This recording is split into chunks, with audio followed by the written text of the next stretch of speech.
fatwa, nasihat, dan kepada saya pada saat ini khusus ditunjuk untuk menyampaikan fatwa Ayahanda pada Hari Guru 20 Juni 1996 yang disampaikan secara tertulis. Saya akan bacakan itu untuk menjadi pedoman dan perhatian kita seluruhnya, kemudian untuk dilaksanakan dengan sebaik-baiknya. Fatwa Ayahanda pada Hari Guru 20 Juni 1996. 1 Romawi. Ayah Guru selalu memfatwakan bahwa tarikat itu adalah masalah batin rohani yang sangat halus dan sangat tinggi ilmunya. Melaksanakan tarikat berarti melaksanakan perjalanan rohani menuju kehadrat Allah Subhanahu wa Ta'ala. Perjalanan itu dilaksanakan dengan ilmu teknologi dan metodologi yang amat halus dan tinggi berdasarkan metodologi Al-Quran dan Al-Hadis. Oleh karena itu, tidak sembarang orang dapat mengetahui, tidak sembarang orang dapat menghayati, apalagi mendakwahkannya. Atas dasar inilah Ayah Guru berulang-ulang kali memperingatkan bahwa tidak dibenarkan setiap jamaah berbicara dan berfatwa tentang tarikat. Prinsip Ayah Guru yang dibenarkan berbicara dan berfatwa tentang tarikat ini adalah orang-orang yang memenuhi syarat. 1. Orang yang bertakwa, berpengetahuan dan mengamalkan syariat dengan baik.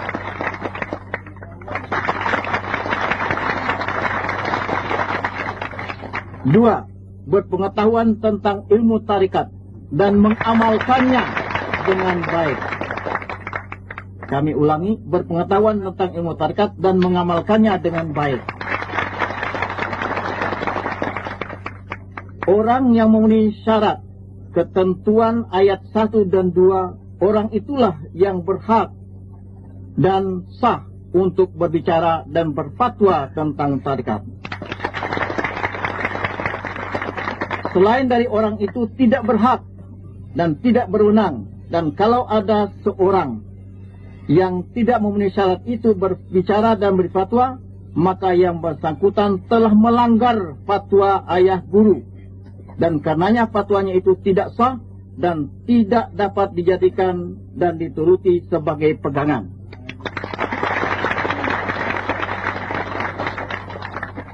Tiga, sebagai pedoman, maka bersama ini Ayah tegaskan kembali bahwa 1. Tarikat ini adalah tarikat Naqsyabandiyah berdasarkan dalil Al-Quran, Al-Hadis, Ijma' dan Qiyas. 2. Bermazhab dengan mazhab Ahlussunnah wal Jamaah. 3. Bermazhab Syafi'iyah dalam bidang fikih. 4. Pengamal tarikat tidak boleh mengabaikan atau meninggalkan syariat. Sebab antara keduanya merupakan kesatuan yang tidak dapat dipisahkan. Antara syariat dan tarikat adalah ibarat bawang. Kulit bawang itu sekaligus adalah isinya, dari lapisan pertama sampai dengan lapisan terakhir. Kulit bawang adalah hakikat bawang itu sendiri dan sebaliknya. Hakikat bawang adalah kulitnya itu sendiri dan juga sebaliknya. Hakikat bawang adalah kulitnya itu sendiri. Begitu pula lah halnya antara syariat dan tarikat. Tarikat itu adalah pengamalan syariat itu sendiri secara penuh dan utuh. Oleh karena itu, perhatikanlah definisi tarikat yang ditulis oleh Syekh Amin Kurdi dalam buku beliau Tanwirul Qulub halaman 364. At-tariqatu hiyal amalu bis syariati wal akhdhu bi azaimiha wal bu'du anit tasahuli fima la yambaghi at-tasahulu fihi. Tarikat itu adalah cara mengamalkan syariat dan menghayati inti daripada syariat itu sendiri dan menjauhkan diri dari hal-hal yang bisa melalaikan pelaksanaan dan inti serta tujuan syariat. Perhatikan lagi kata Imam Malik, seorang mujtahid mazhab dan juga pengamal tarikat. Man tafaqqaha bighairi tasawufin tafassaqa, wa man tafawwafa bighairi tafaqquhin tazandaqa, wa man jama'a bainahuma faqad tahaqqaqa. Artinya, barang siapa yang berfikih atau bersyariat saja tanpa bertasawuf atau bertarikat, maka dia akan menjadi orang yang fasik, tidak bermoral, tidak berbekas. Dan barang siapa yang bertasawuf tanpa bersyariat, niscaya ia berkelakuan zindik atau menyelewengkan agama. Dan barang siapa melakukan kedua-duanya, maka sesungguhnya orang itulah golongan Islam yang hakiki dan tulen.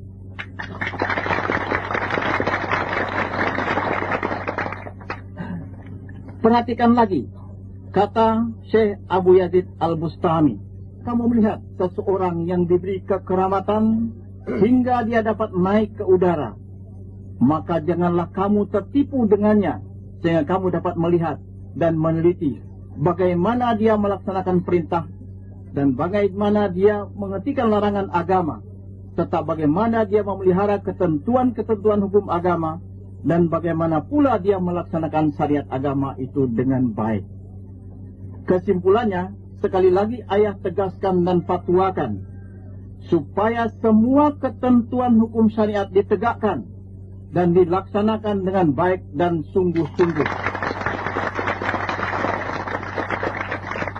Di mana dalam pelaksanaan pengamalannya harus dengan memakai metodologi Tarikatullah Naqsyabandiyah.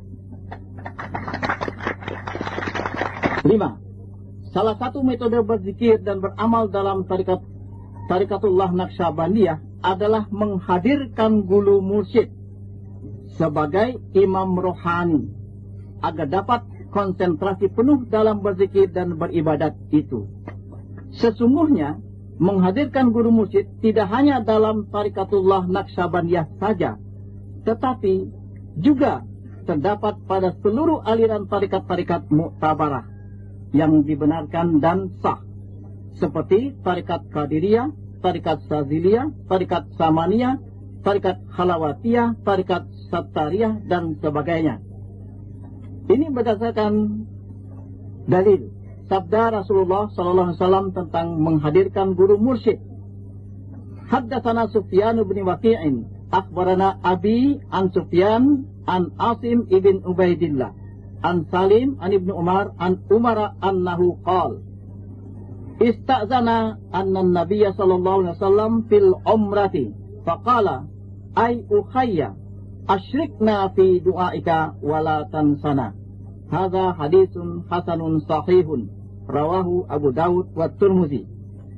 Artinya, menceritakan kepada kami Sufyan ibn Malik, menghabarkan kepada kami bapakku dari Sufyan, dari Asim ibn Ubaidillah, dari Salim, dari Ibnu Umar, dari Umar ibn Khattab, bahwa sesungguhnya Umar ibn Khattab pada waktu minta izin kepada Rasulullah SAW untuk melaksanakan ibadah umrah, maka Nabi bersabda, wahai saudaraku Umar, ikut sertakan kami, hadirkan kami pada waktu engkau berdoa nanti, dan jangan sekali-kali engkau lupakan kami. Hadis ini adalah hadis hasan sahih riwayat Abu Daud dan Tirmidzi. Demikian pula menurut riwayat bahwa Sayyidina Abu Bakar dan Sayyidina Ali radhiyallahu anhuma menyampaikan kepada Rasulullah bahwa mereka tidak pernah lupa, tetapi selalu teringat kepada Rasulullah atau selalu hadir pada rohaniah mereka Rasulullah pada setiap melaksanakan ibadat, bahkan sampai pada waktu di kamar kecil sekalipun. Rasulullah membenarkan apa yang telah mereka alami itu. Para pakar tarikat Naqsyabandiyah sepakat bahwa menghadirkan guru mursyid adalah karena fungsinya sebagai ulama pewaris Nabi, sebagai imam, sebagai pembimbing rohani, dengan tujuan agar terhindarnya orang-orang yang berzikir dan beribadah itu dari segala waswas, dari segala rupa-rupa pandangan-pandangan lain, dari segala bisikan-bisikan lain, dari segala perasaan-perasaan lain yang diciptakan oleh iblis dan setan yang selalu mengganggu orang berzikir dan beribadah itu, di mana yang bersangkutan sendiri belum tinggi kualitas iman dan takwanya. Dalilnya banyak. Antara lain dikutip di sini sabda Rasulullah sallallahu alaihi wasallam riwayat Abu Daud.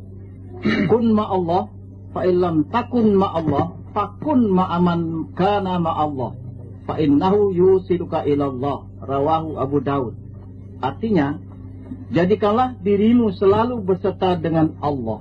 Dan jika kamu belum sanggup menjadikan dirimu berserta dengan Allah, berserta dengan wali yang mursyida, itu dia yang berserta dengan Allah. Tidak engkau dapat jadikan dirimu berserta dengan Allah, memadailah engkau berserta dengan orang yang berserta dengan Allah. Ini dia. Jadi tadi nyanyi itu hadisnya. Silakan terus. Kami ulangi, jadikanlah dirimu berserta dengan Allah, dan jika kamu belum bisa menjadikan dirimu berserta dengan Allah, maka jadikanlah dirimu berserta dengan orang yang telah berserta dengan Allah. Sesungguhnya orang itulah yang menghubungkan kamu, rohanimu, sampai kepada Allah Subhanahu wa Ta'ala. Dalam kajian Tarikatullah Naqsyabandiyah, yang memberi bekas hanya Allah Subhanahu wa Ta'ala saja. Itu dia. Jadi ini wajah mursyida karena Allah dulu di situ, betul tidak? Terus?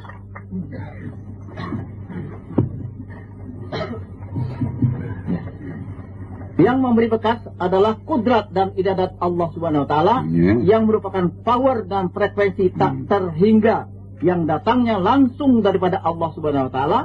Yang frekuensi tak terhingga itu ada juga pada nabi-nabi, wali-wali, dan orang-orang yang saleh yang berzikir, termasuk wali yang mursyida. Yang terakhir, sekian fatwa ayah untuk dipedomani dan dilaksanakan sepenuhnya. Medan, Juni 1996, Ayahanda Guru, Profesor Dr. Haji Sayyid Syekh Khadidun Yahya, MSc. Alhamdulillah Rabbil Alamin.